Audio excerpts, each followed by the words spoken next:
back to another edition of the Night Report podcast. I'm your host, Mike Broadbent. Joining me once again is my co-host, Richie Schneiderite, and Rutgers beat reporter, Craig Epstein. We're going to cover everything in terms of Rutgers' 35-16 win over Virginia Tech from this past Saturday. I know we've had a couple podcasts since the game ended, but this will be the definitive recap of everything that happened.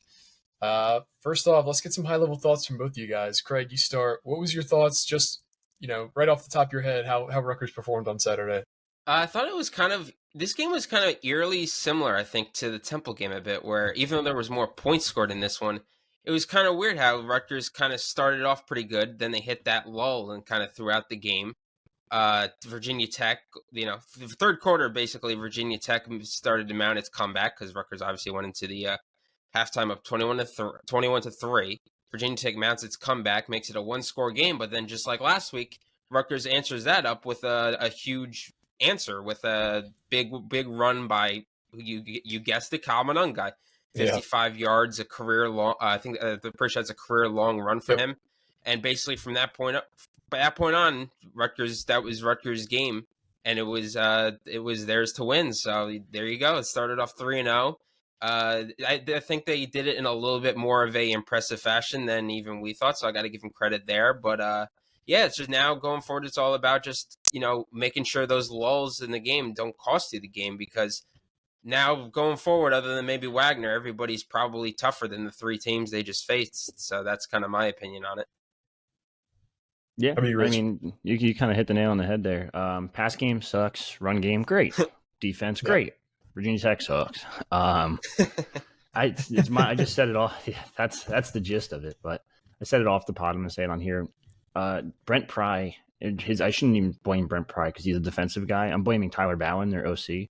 Why the hell is Grant Wells your starter? Because that kid Drones is pretty damn good.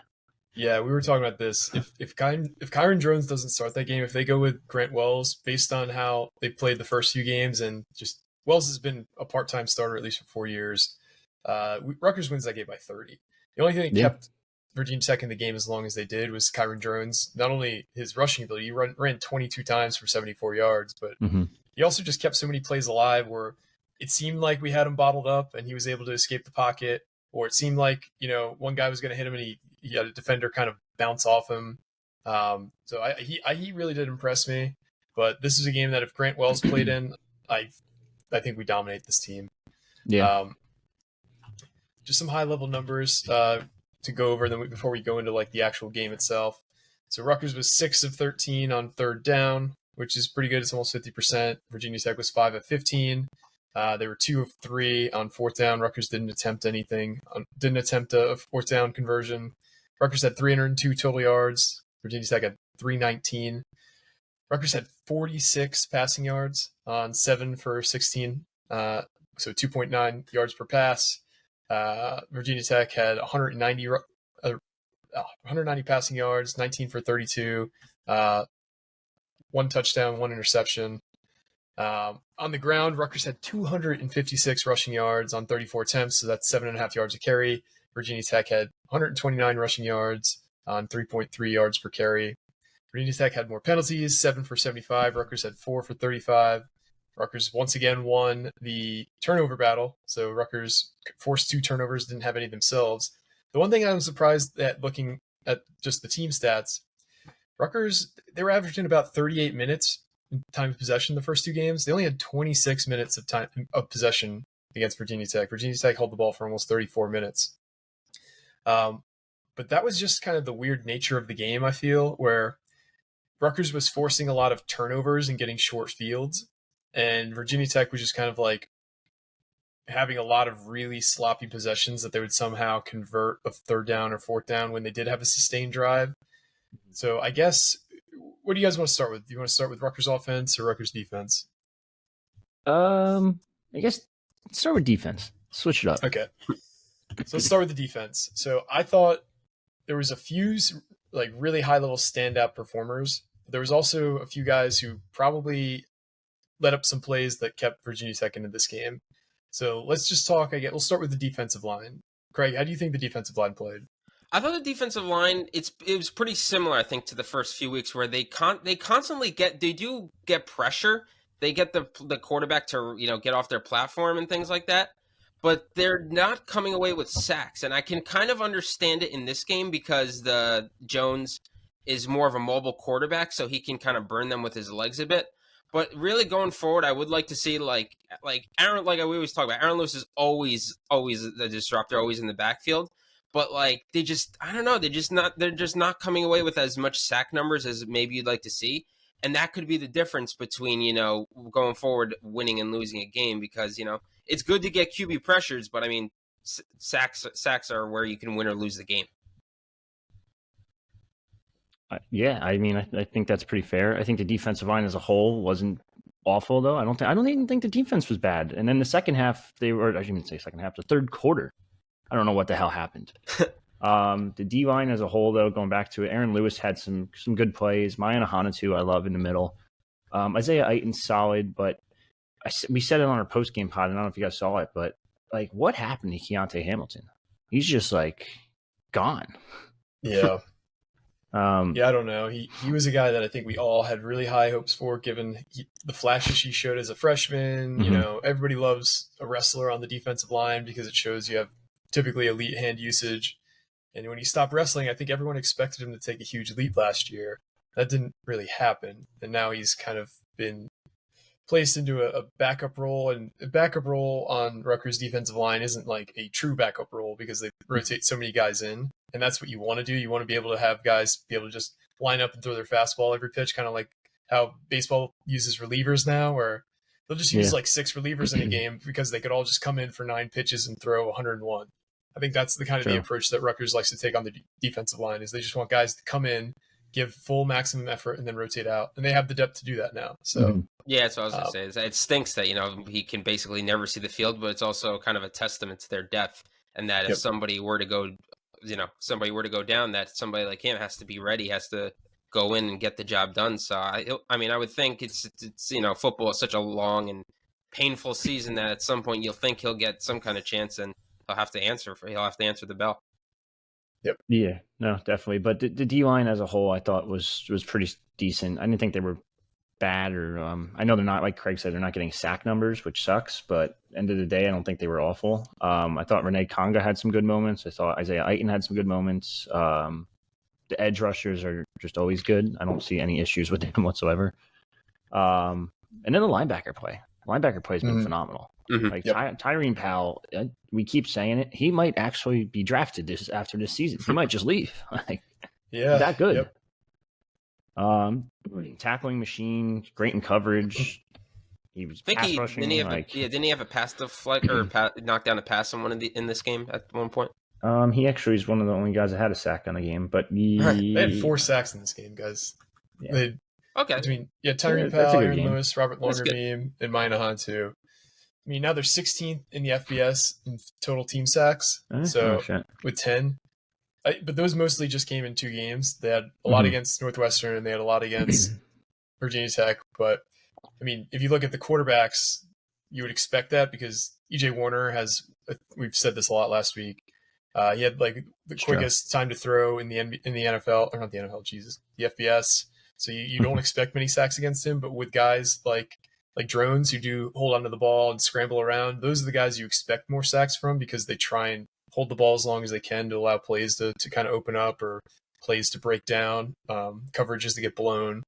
So you want to get a lot of sacks against guys like him, and they did that. But it did feel like for the amount of times we had pressure on him, the amount of times we had like a free rusher, the amount of times we got the hands on him in the backfield, we didn't get as many sacks as you probably would have hoped. I think that's kind of what you're getting at. Yeah, 16 quarterback hurries. It looks like only 3 quarterback hits and 4 sacks. So, yeah, it does seem like they should have translated to more sacks. So maybe we are overthinking it a bit. But, going back to the linebacker core, I thought they were great. I thought Deion Jennings played really well. Mohamed Toure is back. Like, there's no question about it.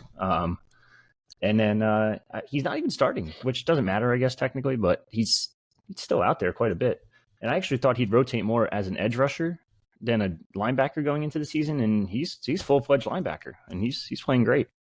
And again, going back to the depth, I mean, Moses Walker, another guy who doesn't really see the field, and we think he's a good player. He's come in as a top recruit, but they're their linebacking crew is right now so deep that you basically just see special teams. I find that interesting I'm glad you brought that up, because it's interesting that they don't play any other linebacker than those three, like for the most part. But this game specifically, Moses Walker didn't see the field. No other linebacker saw the field. Like no Jameer Wright Collins, no one. So it was just the three of them, which is awesome. But it goes to show how in shape they are and how healthy they are too. Knock on wood. The DBs, though, I wanted to talk about. There's a really high and a really low at the DB position. I think Max Melton has been struggling mightily. There's no question about it. I don't know what's happened to him. He's just a totally different player from not last year, because he struggled last year. He's a totally different player from his sophomore year, I think it's him being cornerback one. I don't know if putting him against the top receiver every game is going to work in the future. We'll see, because he's been getting torched. In the last year, he's cornerback one. He got torched. Sophomore year, I think he was cornerback two, and he played pretty well. So now it's like, what do you do there? And then Flip Dixon stud. Like, that just goes to show you the portal does work at times.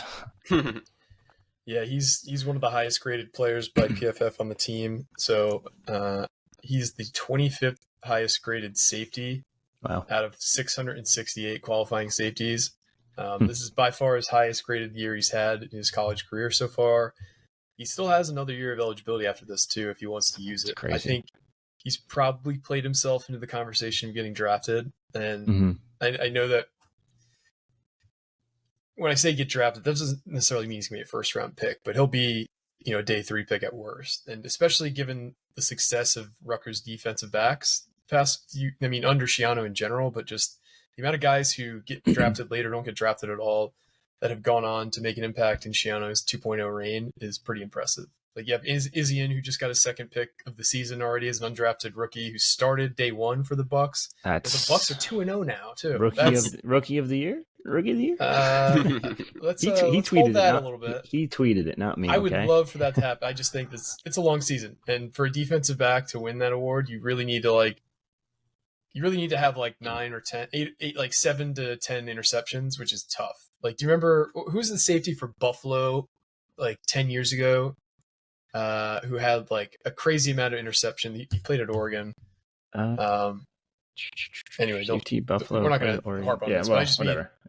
It's the same way as like a defensive lineman. Like, you could be the most disruptive guy in the world, but if you're not getting sack numbers, you're not going to get votes for that kind of stuff. Where, I think Trayvon Diggs had like how many interceptions a couple years ago, and that he was getting like Defensive Player of the Year award nominations because of how many picks he had. But those are fluky. Watching yesterday's game, he ain't winning over Micah Parsons. I can tell you that. Yeah. Well, no, rookie of the year. Yeah, rookie. Oh, yeah. Well, yeah, it's possible. Sauce won it last year, so. It's true, but Sauce had fucking insane numbers and still does. But I think Longer Beam also had a good game. But I agree. I think guys like Desik Benusin had a rough game. He had 3 or 4 missed tackles. That was low. Jeez, I didn't even think about that. Yep. It seems like Max Melton gets burned once or twice a game, late, like deep. I don't really know if it's because he takes a lot of risks in coverage. I haven't dug into his tape enough to kind of figure it out. If he's taken, I don't want to say what it specifically is, but I noticed there's a lot of times the guy he's covering ends up getting a long reception this year at least, and last year at times. But I do think in general the front and back 7 have played pretty well over the first 3 games. I think this defense is clearly taking a step forward. It's nice when you can have continuity at the coordinator position. Joe Harris-Simiak in his second year. I think Wesley Bailey's taken a big step forward this year, just kind of being all over the field, both as a pass rusher and he was the guy who scooped that fumble up early in the game, which kind of set the course of this game. Because this game never really felt in doubt until that third quarter lull that you guys were talking about. Like, the first half, it just seemed like we cruised to a 21-3 lead. But then I guess we've kind of talked enough about the defense. The offense, I feel like they didn't really have a whole lot of pressure on them to do anything because we just kept getting gifted great opportunities, whether it be a short field because of the fumble, a short field because of the interception, a short field because of some bad punting. Like Rutgers just seemed to be in like really easy, not easy, but short fields a lot today when they took over. And also Virginia Tech could not handle any outside runs whatsoever when we actually implemented them. Like how many big gains did we have on guys just bouncing it off tackle? It was kind of wild. A million? I mean, there's a ton. I'm trying to think. Is there like an exact number out there, like on PFF or something? So I don't know. I thought David Anderson did a great job of breaking Virginia Tech's run defense down on the Scarlet Spotlight last week. He was saying that they do a lot of twisting and stunting on the defensive line, and that if you like the way Pat Flaherty teaches offensive line play, he like one of the things he preaches is to get your hands on the guy immediately off the snap, because that gives you the leverage. It doesn't allow them to do these twists and stunts, because in order to do that, you have to basically like free yourself from a defender and go around someone. And if somebody's got their hands on you already, you're more likely to run into somebody. You're more likely to mess up your footwork. And he said if you catch them at the right time during a stunt, you're basically having these wide open lanes on the outside. And he also said that in pursuit, their linebackers and DBs oftentimes took a lot of bad angles. And you saw both those things. Like on Kyle Monungai's first touchdown, I mean, Johnny Langan, if you watched that first touchdown, had an awesome block. He took out two guys, two defensive backs, clearing a huge hole. But that 55-yarder, he didn't even have somebody in the screen. Like when you watch the replay, like nobody else was even, in terms of Virginia Tech, pursuing him for the first 20 yards of that run. It was just insane. So I think all day Virginia Tech really struggled with just their general like defensive, not philosophy, but you could tell a lot of those guys didn't really understand how to like take proper angles and pursuit and making tackles. I'm sure we'll talk about. Got to give credit to obviously Kirk Shiraka, because that first half was called beautifully. They loved. Yeah. It seemed like they fell in love with that. What was it like? QB keeper, and then Monongai basically acts as an extra blocker, and that kind of broke off Wimsett for that long touchdown run. I mean, that first half, Kirk really earned his money in that first half, because that was a greatly called half. I feel like we're saying this every week now. Yeah, it's like Kirk deserves money. Kirk deserves money. It's just like such a night and day from Sean Gleason. Well, Kirk is just. There's a lot of coaches in the old school way of looking at how you coach football, whereas like my system works, I'm going to call my system, you have to figure it out. Mm-hmm. Whereas the new school way is I'm going to actually develop a relationship with my players, understand what they're good at from not only watching, but talking to them, and then call plays accordingly. And that's clearly what Kirk does, because there's so little, there's so few in-breaking routes called for Gavin, at least at the first reads. Everything's out-breaking, everything's down the field, kind of putting things outside of harm's way for Gavin.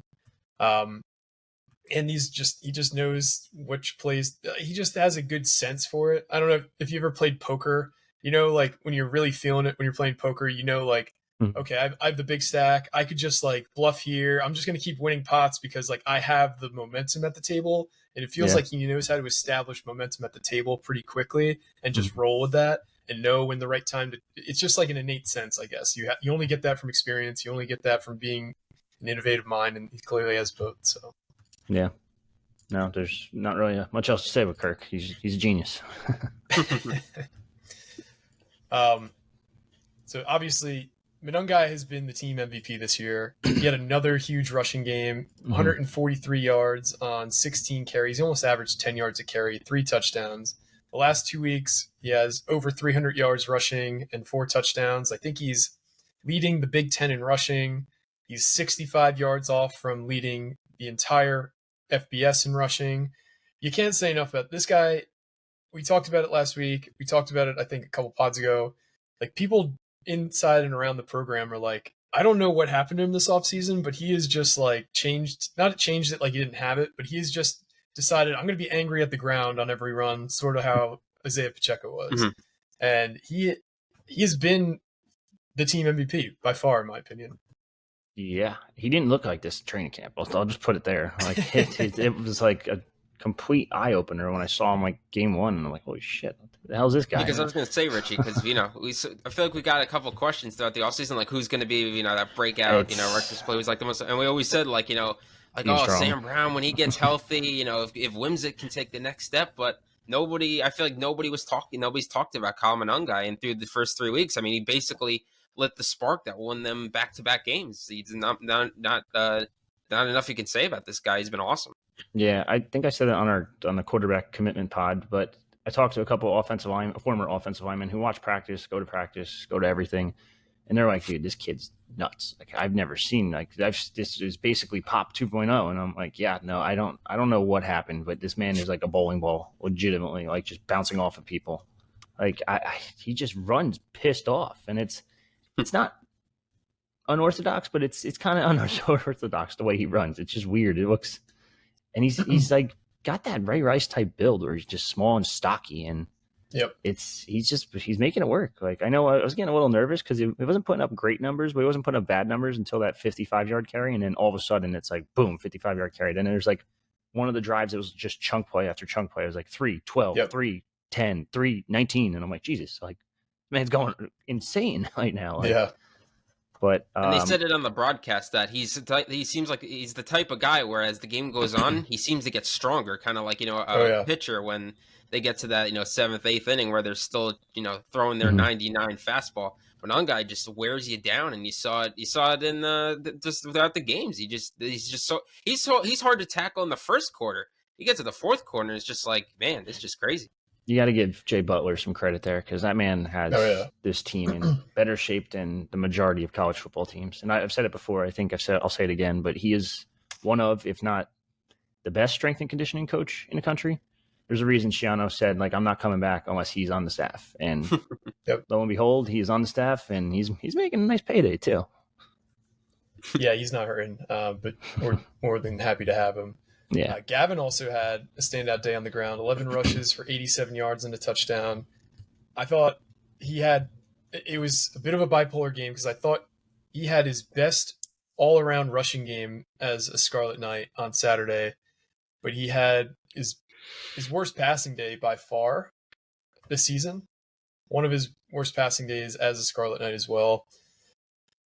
I guess we'll transition to the pass game now. So how many times did Virginia Tech just line up their entire defense within 15 yards of the line of scrimmage and basically dare Rutgers to throw the ball, and they didn't, or they couldn't? It's kind of shocking with the way that they played defense, how many big runs we were able to have. I think that's a testament to kind of how bad Virginia Tech was, and also how well executed we were running, or how well executed our run plays were. And our offensive line had a pretty good game overall too. I thought when we lost Needham, we were a little bit worried as a group because it was already seen as like a thin unit to begin with. And Kamal Missouri struggled, but you had a guy in Taj White step in, and I thought he had a pretty good game at right tackle. I mean, he's probably going to stick there at least until Needham comes back. But so Gavin went 7 for 16. Sorry. No, you're good. You're good. You can keep Gavin going. went 7 for 16 for 43 yards and a touchdown. Let's start with some positives before we get into some negatives. 7 for 16, ugly stat line to begin with. I was going to say, that shit's I'm just joking. Yeah, but he did have 3 drops. So if you take those into account, it's more like 10 for 16. 10 for 16 is what? 63% passing. But you're going to have drops every game, so you can't really rely on that. I thought he had 2 really good passes. I thought the touch pass to Christian Dremel, where he rolled out to his left and he just lofted it over the defense, dropped it right in the bucket to Christian Dremel. I thought that was a really good pass, not only because it was a very athletic throw, but also because he hasn't really demonstrated touch on most of his passes. And that was one where you had to throw it in there with some touch. You had to throw it with some loft too. And that's kind of going back to what Mike McMahon said to us this offseason. It's kind of like when you're a quarterback, you need to know which club you need to use in your golf bag on each shot. Like sometimes you're in a bunker and you need to loft it. Sometimes you just need to, drive it with your driver. And he knew which club you needed to use on that pass to get the completion. And that pass at the on like the 4-yard line to Christian Dremel for the touchdown, I thought that was you couldn't have thrown it better than you did there either, which set up a crucial touchdown right before the halftime. It really just kind of like buried Virginia Tech. It felt like pretty insurmountable at that time. Obviously, it didn't end up being because they made a bit of a comeback. But what were some other standout or some other moments in the past game that stood out for you guys that were positives? Because there's a few things we could talk about in terms of negatives. Yeah, touchdown, not touchdown for Christian Dremel. That was. How does that ref not see that? It's like you're looking down, and it's like, no, he's out. I'm like, what? Like, well, I was like, just call it a touchdown. Then you can just look at it. Review it. Yeah, exactly. Like bizarre, extremely bizarre. There, I don't know what happened, but these officiating crews have been dog shit, and there's no way around it. Like, but yeah, no, I thought Gavin had some nice passes. In particular, like you said, the Dremel one. That was a perfect one. There's not really many others, to be honest with you. Yeah, I kind of stole the two standout ones.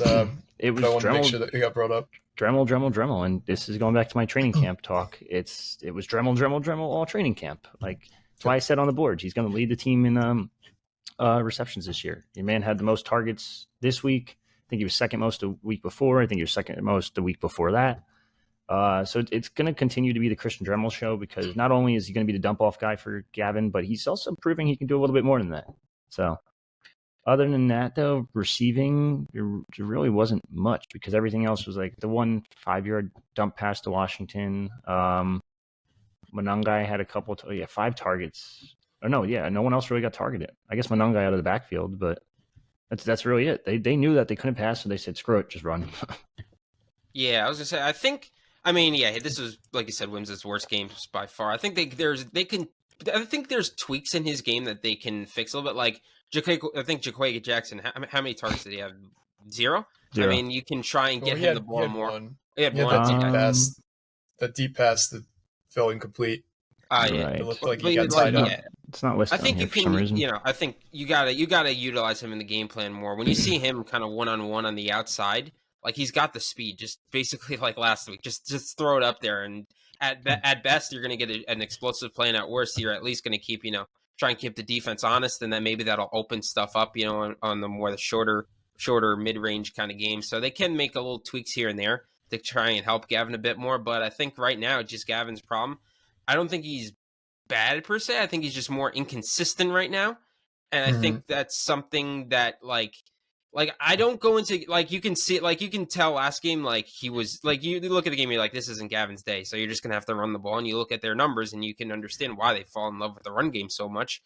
But I don't go into games right now I don't really go into games nervous that Gavin's gonna cost you the game, which I know that's such a low bar to try and clear, but it is kind of different from last year where it was just brutal last year, but this year he can we've talked about, seems to be smarter with his decision making, lets plays die. So as it's so boring to say, but it's Shiano Bowl where he does not want the quarterback costing you the game. And so far through these first 3 games, I don't feel like he's cost them the game. But like I talked about in my article, there's not many games where your quarterback is going to complete 7 passes and you're going to come away with the win. So at some point, going forward, they're going to have to open up the game plan a little bit more and let Gavin try and do a little bit more through the air, because teams are just going to stack the box like we saw Virginia Tech start doing it in this game. And like I said before, these teams are going to get better, so their defenses are going to be better. So I think that's just kind of they're going to have to open up the game plan a little bit more going forward. Jaquay got targeted 3 times, by the way. Oh, 3 times? Okay. Yeah, I'm looking at it now, and they actually gave him a really good pass grade on that long pass. I guess he did beat the coverage. It's just he couldn't get the ball to him. I mean, like I said, at best you get an explosive play. At worst, you keep the defense honest. And as when I see him 1-on-1, I have faith that he's probably gonna beat the corner because he's so fast. It's just they don't take deep shots at all. That one, and they're like, all right, put it away. They'll take 1 or 2 a game, almost like it's kind of like taking your medicine rather than like this is how you create the highest expected value plays in football is these deep plays. So they did 2 against Temple. They completed 1. They did 1 against Virginia Tech. It fell incomplete. It wasn't even close, honestly. And I don't know if it was a a play they could have called DPI on, but they did. There was clearly contact, and both guys ended up on the ground. So I don't know. What was the one in the corner end zone? The Ian Strong one. That was pass interference, wasn't it? I think there was. I think I know what you're talking about. It was a deep one to Jaquay Jackson, and I thought it was pass interference. I thought it was Ian Strong because I'm pretty sure Ian Strong shared it on Instagram.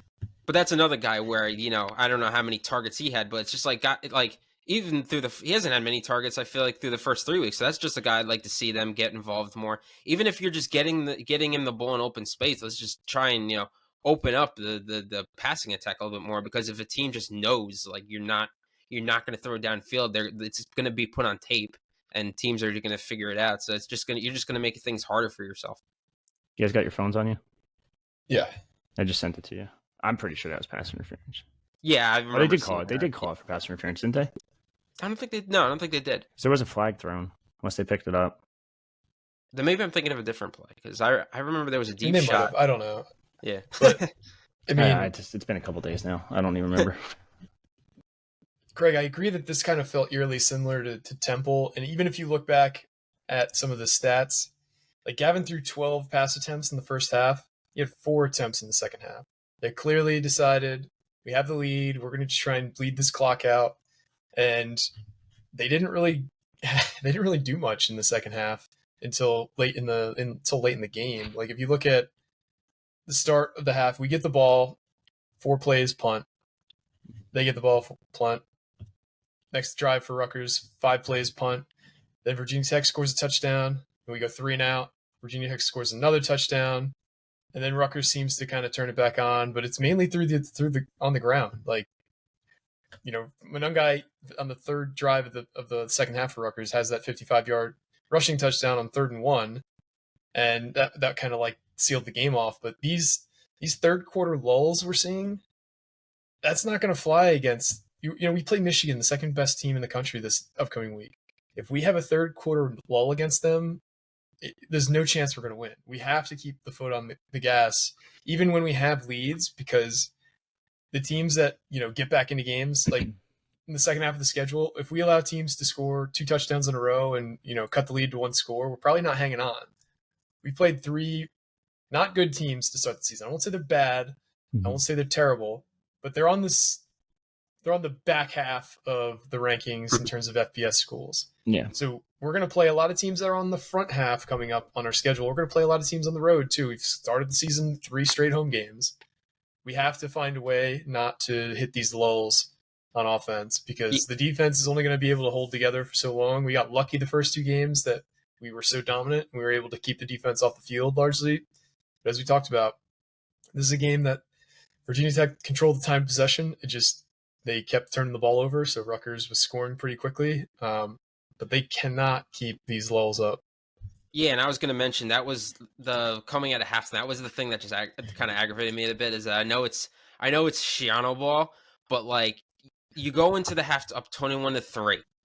You obviously you deferred. Like we see it all the time. It's the Patriots' specialty. They can win. They can put games away by scoring before the half, a touchdown before the half, and scoring a touchdown coming out of the half. If Rutgers scores a touchdown coming out of the half, there it goes up 20-3. Like the game's probably over. It's probably going to be a laugher. You're going to win. You're going to win big. But instead of doing that, the Rutgers decided to try and basically bleed out the second half, and that just doesn't like. You're not just going to run out 30 minutes. That's like how like the Falcons lost the Super Bowl. Like it's just not going to happen.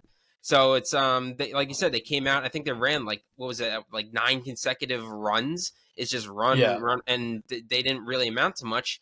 And that's what led to the third quarter lull, and that's what allowed Virginia Tech to get back into it. So, and again, if you're not going to let Gavin Williams throw when you're up 21-3, then they know you're not going to let him throw when you're up 21-16. So it's just like just in a situation like that, just open up the game plan a little bit more because see what happens. I mean, at worst, it's 21-10, and then it ended up being 21-10 anyway. So can't reveal anything. Here's how Rutgers came out of the second half. They get the ball because obviously Virginia Tech turned the ball over on that first play on offense. So they get the ball at halftime, touchback, 1st and 10, Kamanungai 10-yard run. Awesome. Love picking up first downs. 3rd and 10 from the 35, Kamanungai 2-yard gain. 2nd and 8 from the 37, Kaminungai, 1 yard loss. 3rd and 9 from the 36. Deshaun Benjamin, 8-yard run. So we're at the 44 now. Rutgers takes a delay game, and they punt. Virginia Tech thankfully punts the next drive, but Rutgers gets the ball at the Rutgers 16. Gavin, 5-yard run to the 21. Deshaun Benjamin, 7-yard run to the 28. Awesome, first down, love it. 1st and 10. Deshaun Benjamin, 2 yards. 2nd and 8. Deshaun Benjamin, 3 yards. 3rd and 5. Kaminungai run 3 yards. So we're at the 36 now. We punt the ball on 4th and 2. Those are not, like, you have to mix it up more than that. Like, I don't care that you're up by 18 points. Like, this is how teams get momentum back, and we've allowed teams to swing momentum in the second half, especially in the third quarter, multiple times the last couple games. And that, I mean, at least just versus Temple and versus Virginia Tech. Like, those are things that have to get cleaned up, and that's partially, we've given a lot of flowers to Kirk. Those are the kind of drives that you got to mix it up more. You can't just run it up the middle and expect to keep picking up first downs against teams that are stacking the box against you. You gotta do better than that. Talk about boring football too. Jeez, it's just like we're sitting. I wonder what kids leave. Yeah, that's what I was gonna say. That's why right? You're up 21 or what was it? 21-3. Yeah, 21-3. 20. They're up 21-3, and then it's just like run for 4, run for 3, run for 2, punt, run, punt, and it's like, oh my god, like I'm going home. I'm done. Rutgers did not complete a pass in the second half until 13 minutes left in the fourth quarter. That's yikes. And they had 3 possessions before that. Yeah, I don't know why he does it, but he said it. I think he mentioned part of it in the post-game presser. He said something about like we had to lead, we were just playing smart, and I'm like, I get it, play smart, but there's a play smart and then still keep your foot on the gas. Like you got to score some points here. Like you let him right back in, and luckily you had Monangai who broke open a 55-yard touchdown, because if it wasn't for that, I was getting kind of nervous because it was a 13-point swing, and it would have been maybe more if you didn't have that momentum shift. Yeah.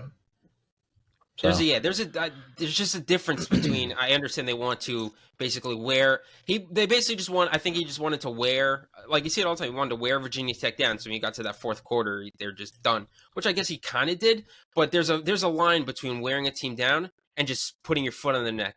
And I felt like coming out of the half, that was a chance to put your foot on the neck, take the game by hold, and just really, like I said, if they score a touchdown, game's over. Yeah. Then you can run out probably the next however many minutes.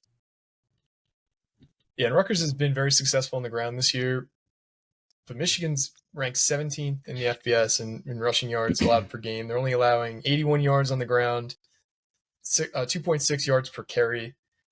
This is going to be a team that you can't just, sit on an early lead. You're going to need to really open up the playbook against Michigan. And I know Michigan struggled this past week. You had J.J. McCarthy got banged up. He was limping late in the game. Yeah. He threw 3 picks. This is a game that, Michigan hasn't looked incredible to start the season. They haven't really played anybody either. So I think this will be the first test for them. And this will be, honestly, the first true test for us, because I don't think any of the first 3 teams we played this year are going to be bowl teams. Maybe if Drones, really develops over the next few games and Virginia Tech can do a patchwork job of getting to 6-6 in a down ACC, maybe you see them make the bowl, but I don't see Northwestern or Temple even coming close to making a bowl game this year. No faith in the Owls. I don't. No, I don't. They do play UTSA, Tulsa, North Texas, Navy, South Florida. But South Florida looks good, so I don't even know. You are right. I might give Temple a better shot than Virginia Tech for a bowl, but that's just me. But yeah, Michigan's going to be tough. They're going to be extremely tough. They have arguably the best running back duo in the country in Blake Corum and Donovan Edwards. And they don't even use Donovan Edwards really so far. They haven't had to. They won 30-3, 35-7, 31-6. They just had comfortable leads. Like the Bowling Green game is closer than the final score would indicate. We talked about this a little bit, but that was a 7-6 game for a while. At halftime, it was 14-6. That wasn't a game until similar like Temple for us. So until late in the game, they really blew it open. Sorry.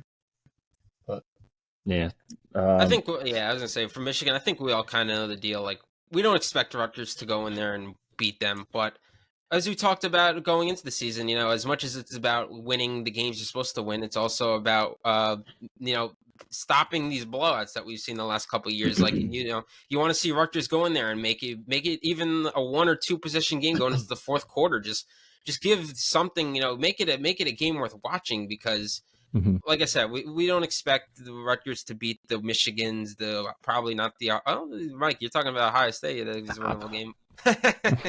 But I don't expect Rutgers to go into Michigan and beat the number 2 team in the country, but just put together a good game and make it. And then because then if you can put together a good game against Michigan, then it makes me think, maybe then Michigan State, the games Michigan State, Indiana, those are games where you can still say those are winnable games. For Mike's sake, make sure you cover the 31.5. Yeah, an unbelievable, unconscionable line came out on Sunday. Rutgers opened as a 31.5 point underdog to Michigan on FanDuel. I immediately just hammered it. If you want to know why the line dropped so fast, you're looking at him right there. Well, I put it out everywhere. I was tweeting about it. Like every time it dropped a point, I put another tweet out. The line probably got released at around 11 on FanDuel. By 3 o'clock, it had already gone down to 24.5. And then when Circa came out with their line for the week, they put it at 23. So FanDuel just really shit the bed on that line. And I hope a lot of you guys out there were able to hop on it. Well, here's the thing. It's like, if a line moves that much, it means that it was just a bad line. That doesn't necessarily mean it's going to hit. It just means that you have a favorable line. And if you were able to get it at like 31, you now can, try for the middle. I'm probably not going to do that because if it drops to like 20, I'll middle it. But I do think that this line's still it's still too high, in my opinion. Rutgers is not 24.5 points worse than Michigan. So, I don't know. You should tease it, Mike. Give it a little tease. That's the crazy thing is I'm looking at last year's spread. Well, last year's spread, mind you, I think this was a worse Rutgers team, right? Am I wrong? 26.5. Yep. And it's like, I get it. They were home, but to be honest, was it really that big of a difference whether it's home or at Michigan? Maybe. But no. A 5-point swing? I don't know. Very weird. No. Very, very odd.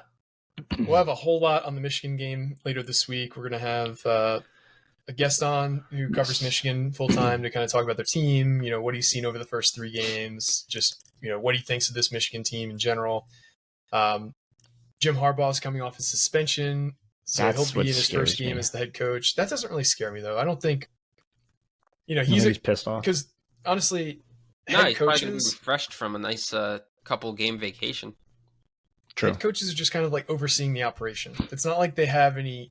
There are certain head coaches that call plays either on offense or defense. Jim Harbaugh doesn't do that. They'll make adjustments, say like, "Hey, I noticed that these plays are working. Let's run more of that." Or why are we doing they're basically just like a CEO on the sideline. They have to handle timeouts. They have to handle making sure making the final call on whether guys can go back in or not, that kind of stuff. So I don't know. I don't think that's a 10-point edge for Michigan by any means. But it's not a negative either.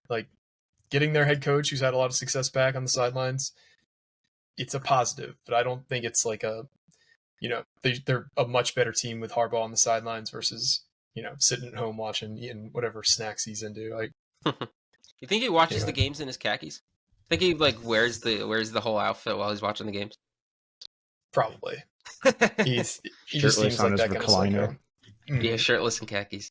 On his recliner, just sitting there, drinking something weird too. What's the weirdest? Like a Dr. Pibb or something. No. I'm thinking Mr. alcohol. I'm thinking Pibb. This might be the only guy that drinks a mint julep, not during. That's so weird. I was going to say mint julep. That is really weird. Not during the horse races. He's the only one that would actually go make one at his house. And it's like, this guy's weird. Yeah, he's a strange character. But yeah, I do think him coming back might play a factor a little bit. I think he's going to be pissed.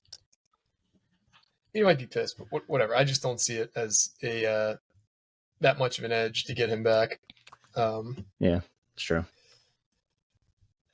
So is there anything that we didn't talk about from the game that you guys wanted to soapbox over or discuss further? I think we covered a lot.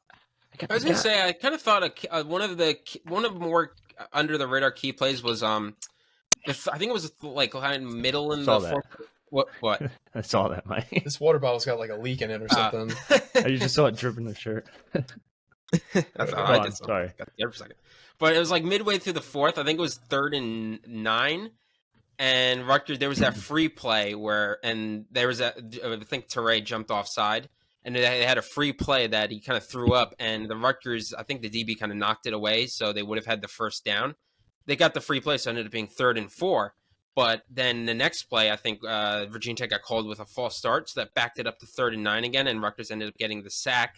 And it went for 4th down. Didn't get it. I thought that was kind of an under the radar key play, because if they get that first, if he catches that, they're declining the penalty, 1st down, and the drive continues. I'm pretty sure it was a 1-score game I think it was a 1-score game at the time. So, it's just a momentum type of thing. But I thought that was kind of a key play. Now, I have a comment about it, but it's not really about the game per se. Okay. It's more about BTN being absolutely awful at their own job. Apparently, in the middle of the game, they not only did they not have Rutgers on the correct channel to start, they had Rutgers on the secondary channel in the New Jersey, New York area network. Oh, but then they also switched halfway through the game, and they were going to just be like, oh no, we messed up. Let's just switch the channels and give Rutgers the primary Big Ten and switch Iowa to the secondary Big Ten channel. And they had Iowa on both for a solid chunk of the game. I think it was actually, oh my gosh, especially, I think it was 7 seconds left in the half, and I think that's when they switched. Everyone was pissed off on social media. Everyone was pissed off on our boards. And like, come on, you got this big multi-billion dollar TV deal. Get it together. How do you fuck up like that? You're owned by Fox. Fox doesn't ever fuck up, from what I can tell, on NFL Sunday. But Rutgers football's on, and all of a sudden it's like, hey, let's pull the wire, pull the cord real quick. That was on Spectrum or Optimum, right? Because the BT, because I have Xfinity, I was good. I was good. I could watch the game, but I heard about the problems there, and it's just like, if you're in the New York, New Jersey market, I think most people would rather watch the Rutgers game than Iowa versus Iowa. What was it, Iowa State? Western Michigan, I think. Western Michigan, yeah. Which, hey, it wasn't actually that bad of a game to begin, but still, it's not the point. Like, come on, get it together, BTN. What are you doing? So, yeah. One other thing that I took away, Virginia Tech traveled pretty well overall. I was a little surprised at how many Hokies were in the stands. Most of them were pretty nice that I talked to. There was one guy in 115. Anybody who was near the end zone there, he just, like, every single play. It was literally like, they had that Boy Scout parade before the game. Mm-hmm. On the boardwalk, there was a group. There was literally like 3 rows in 115 that were just all Boy Scouts, and there was a guy from Virginia Tech in the second row. Every single play, he would just scream and then turn around and flip off people. F this, F bomb this. You guys suck. Blah blah blah. So outside of him, the Virginia Tech fans I met were really nice overall, and pretty cordial. But just the one guy, he could ruin it for the whole. If I was the only fan you met from Virginia Tech, you'd think they're all like that, but. We have our videographer / camera guy. He sent me a picture, and I was like, "What is this?" And he goes, "This girl, I have a video of her. She's a Virginia Tech fan, just would not stop twerking in the stands with 2 tall boys one in each hand, and just God. Was Virginia Tech made a first down, stands up on the bench and just starts twerking." And I'm just like, God. Well, you would think if that was the only Virginia Tech fan, you would think they're all like that. Richie, was she hot? No. Okay. I'm going to be nice. Oh boy. That's why I'm not posting the picture on here. We're going to be very nice. Let's just say Virginia Tech women, not my cup of tea. Well, with that, I shouldn't say kettle. Never mind. Yeah. I'm done. Sorry. Before Richie gets himself in trouble, we'll cut this one off. A couple of things. We already mentioned that we're going to have an interview this week with a Michigan beat writer to go over everything for the Michigan game. The Rutgers men's basketball schedule drops tomorrow at noon. We'll have something out to kind of break down the schedule. But, we've been asking for that for a while, or I know a lot of people have been asking that for a while. This is right around the same time last year that it got released, right in the middle of September. So there hasn't been anything that's changed. It's just, this is when it gets released. Official. Yeah. Is it? we'll have more recruit reactions from this past weekend because we had quite a few visitors, both in the basketball front and the football front. Richie, you look like you have surprise something visitor to talk about. Kamar Archie showed up unannounced previously, and that's a 4-star kid. That's a pretty big name, linebacker over at Hunt School. So came out of nowhere and showed up. So just saying, keep an eye out. I mean, if you guys have not seen what Kamar Archie looks like, he is a high school junior, I believe, right? You thought, he's a 2025 kid. So you thought Moses Walker was built like a tank when he came in? That kid is freaky. This guy looks like an action figure as a 15 or 16-year-old. He is one of the most, cut 16-year-old kid football players I've ever seen. He plays for the Hunt School. He's been one of those kids that everybody's known about since he's been in like 8th grade. He is one of the top players in the state. He is he looks like, like a transformer. He's huge. Yeah. Absolutely freaky looking kid. Like he's going to be and he's good. He's really good. I don't know if he'll stay at linebacker because he's getting to the point where he's like Muhammad Toure size. So he's like, he could play edge, he could play linebacker, but we'll see. But either way, the man's fucking dominant. And to get him on campus for, I'm looking at his profile now, it's kind of insane when you look at Rutgers because there's like 20 visits. He's also hearing from Iowa a lot, but he hasn't really went out there yet. But 3 visits this year alone. 3 visits last year. Look at that. 3 visits the year before that too. The kid's been on campus a million times. So if you can't land him, like shouldn't be a recruiter. Yep. A couple other things to my own horn. 2 of the 3 picks I had from the gambling part of the last week's show hit. Of course, the Chargers had to charger and ruin it. The 3 picks I had were Dallas minus 9.5. Sorry, Craig. Yeah, thank you, Mike. I really appreciate that. Yeah, thank you. Rutgers minus 6.5 or 7. I forget what it was at this point. And then freaking the Chargers minus 2.5. If you watched that game, it was frustrating because they had every opportunity to win it. They started the game up 11-0. They had the ball driving with less than 2 minutes left. It looked like they had all the momentum in the world, and they sputtered out. They had to kick a field goal, force overtime, and then they. It seems like they're the only team who can allow Ryan Tannehill to actually throw a deep ball. They had multiple huge shot plays in that game. So did you see Staley freak out like when he was asked about the playoff loss? Like that. Come on, like he's on borrowed time. Honestly, I think. Yeah, well, he can't win with Justin Herbert. Like, come on. It's the beat reporters, man. They're not great. No. But the Giants won. The Giants did win. I was talking a little bit of shit about it. The Giants had statistically the worst start to an NFL season ever in terms of point differential. They literally started the season 60 points to 0, and then they made a hell of a comeback. You got to give them all the credit in the world. They didn't give up. Arizona sucks, but it doesn't matter who you're playing in the NFL.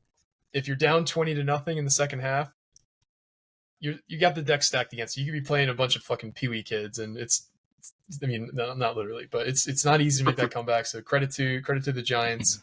But you gotta be worried at home if you're a Giants fan because the next 4 games are tough. We got Andrew Thomas back. We'll be good. It's a brutal schedule. But you saw how that's the biggest comeback since you see since when, Richie? I didn't see since when, but I saw I was a little out there at the end of the game. Yeah, that sounds about right. 99 years against who? I forget. I forget the team. It's a team that's not around anymore, but I can't remember the name. Was probably the O-line coach back then too, right? Probably. Yeah, no. So you can just take over Lucky's locks, Mike. It's yours now at this point. Like I'm done. I quit. Mike, if I call him Mikey. Mikey's locks of the week. No, we got to think of something. See, as soon as I start putting them on, putting them to print, they're going to start losing. So I don't know if I should. I'm done. I picked Minnesota. I had Minnesota as my lock this weekend plus 7.5. That was god awful. Oh, I got a name for it. Get bent. Well, we're going to get off now. We're getting off the rails. Thanks for listening. If you haven't already, like us, subscribe to us on YouTube, rate us, review us on your favorite podcasting app. It really helps people find the show. We really appreciate those who have already. If you haven't, we're going to shame you again here. I don't know what you're waiting for. Loser. We're over 200 episodes in now, which was kind of anticlimactic because it was our live show. We'll do some kind of celebration for getting over 200 podcasts. And this week we have our 2-year anniversary for the pod too. So maybe we'll have to do something special this week. Not really in our regular content schedule. Richie, we really do appreciate you guys listening. We'll start drinking on one finally. Yeah.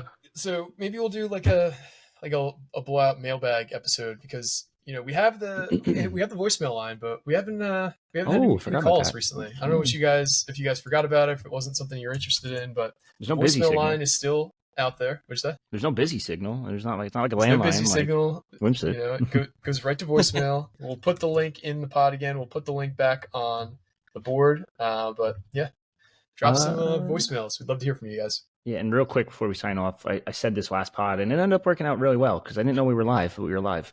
But Rutgers students, if you're interested in joining the Night Report, I got a deal for you, man. I'm going to save you some beer money here. It's only $15 now for a student to get the entire year of the Night Report. You can join the board before it gets nuts this weekend against Michigan. You can join it before basketball season and you get it for both seasons then. For $15, I'm saving you so much money. You can go spend it on beer. You can go spend it on weed because it's legal now. I can say that. You can go spend it on whatever you want. Save your money. Just spend the $15. All you have to do is email me at rurichie@gmail, RURICHIE@gmail. I said that pretty clean. And I'll send you back a promo code. Don't share it with like non-students. I mean, I'll be honest with you. I don't really care. You can do whatever you want. But when I'm talking to you, don't share it with other non-students because they're just going to use it and abuse it, and everyone's just going to be like, "Oh, $15." Like, oh, yeah. So, but yeah, if you just email me via your .edu email, and I'll send you a promo code back, and we'll go from there. All right, guys. Well, thanks once again for listening. This has been another edition of the Night Report podcast. Signing off.